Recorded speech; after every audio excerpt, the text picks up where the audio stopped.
You will probably all be familiar with this.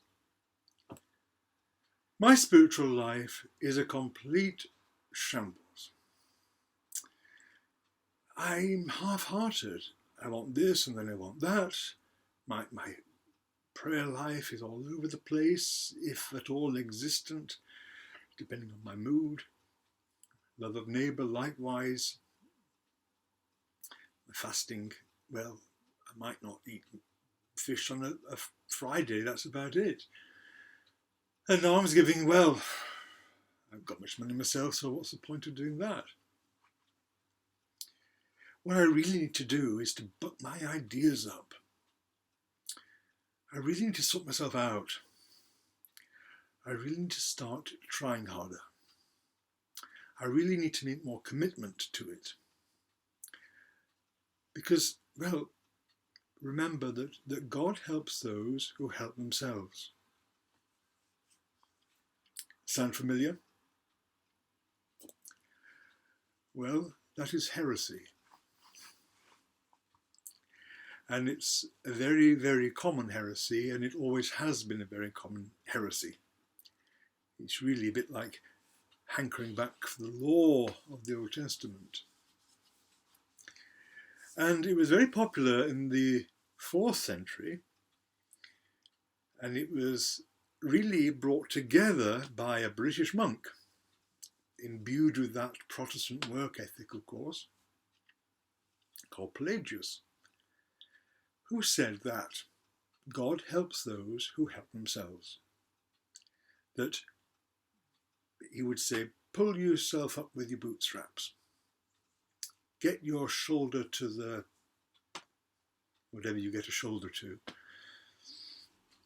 Put some effort, real effort into it, and then God will reward you. Fast and pray and give alms seriously. Live a life of asceticism seriously.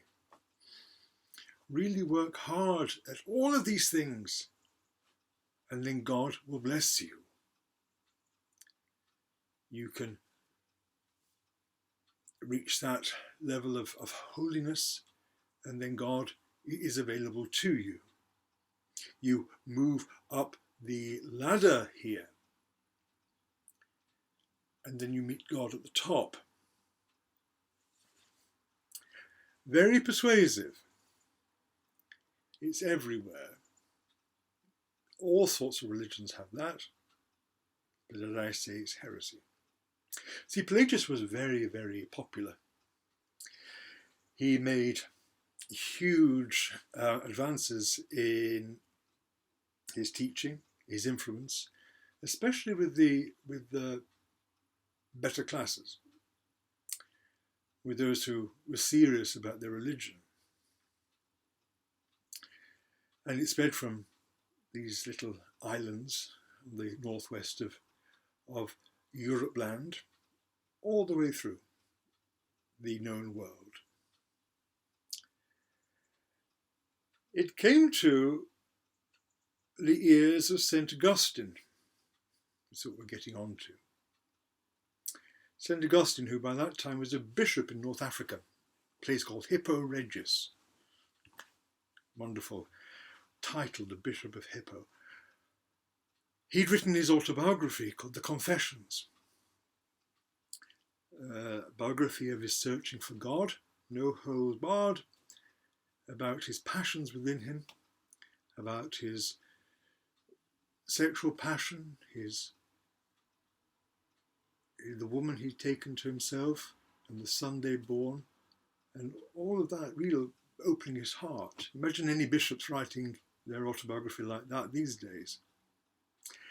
Anyway, he wrote the Confessions, and it was copied, and it went all over Christendom. Pelagius read it and said, Augustine, you are pathetic. You are a scoundrel. You are lazy in your faith. You are a scandal to the church. You've done nothing to bring about your salvation. Well, Augustine said, stop. This is so serious that I'm going to put my pen to paper, whatever they did, and I'm going to confront this. And Augustine said, yes, I agree with you. I am completely useless. I am completely hopeless. That I have nothing in myself to offer. But that's the point, you see. I have nothing within my own resources to offer. There's nothing I can do in my nature to make me holy. Everything that I have of holiness is as a gift from God, a free gift from God given to me. Even the beginning of my search for God is itself a gift. Grace moving me, and grace meeting me, and grace enwrapping me, the whole progress of God into God. I can't lift myself into God. God has to lift me into God. Because I'm a sinner.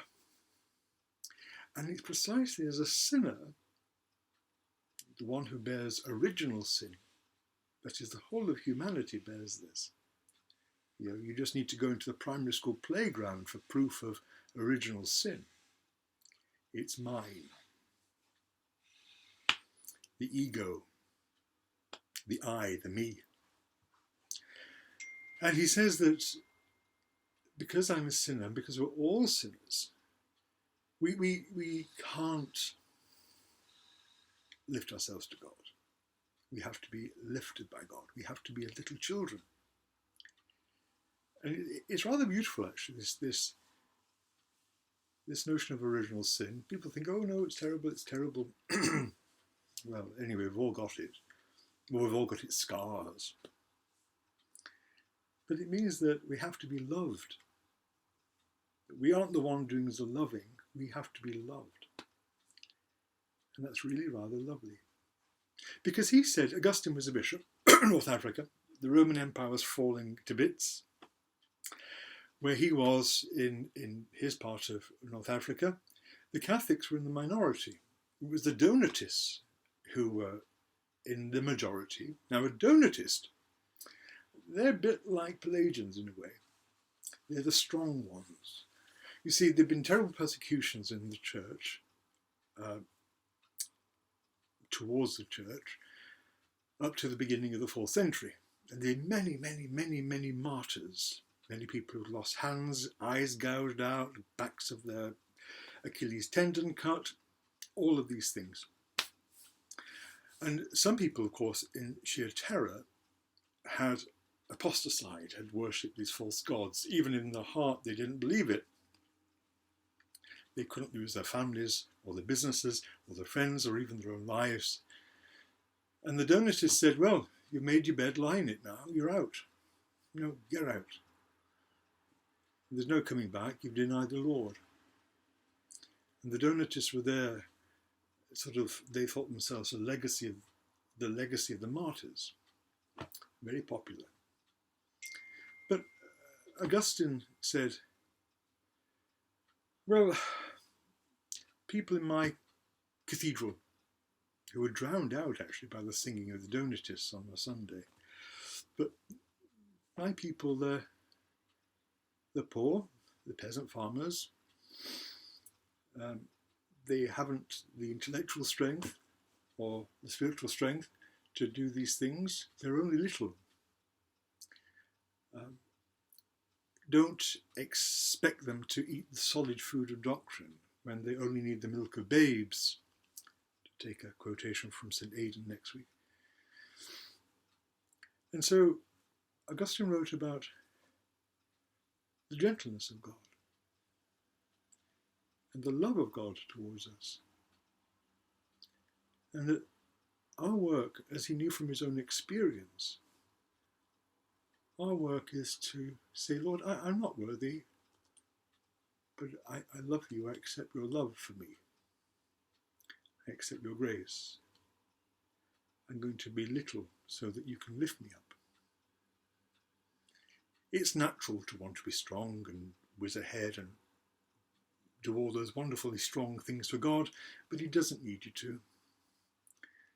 If he calls you to do it, that's fine, but he doesn't need you to do it. What he needs you to be is humble and joyful so you can be picked up and carried on his shoulders. And, well, Augustine wrote a lot of things, but I really think that's the key of it. That God's gentle with us. And so be gentle with other people. If you know yourself a sinner and God's generosity and love and gentleness towards you, don't judge other people. Be gentle and loving to them and share what God has given you. So, I think that's really happy St. Augustine. So, let him pray. May he pray for us. That we'll be little and small and humble and joyful and not take it too seriously. And may those holy angels help us to be like that. May they surround you and protect you and love you and inspire you and all those whom you love both in this world and the next. God bless.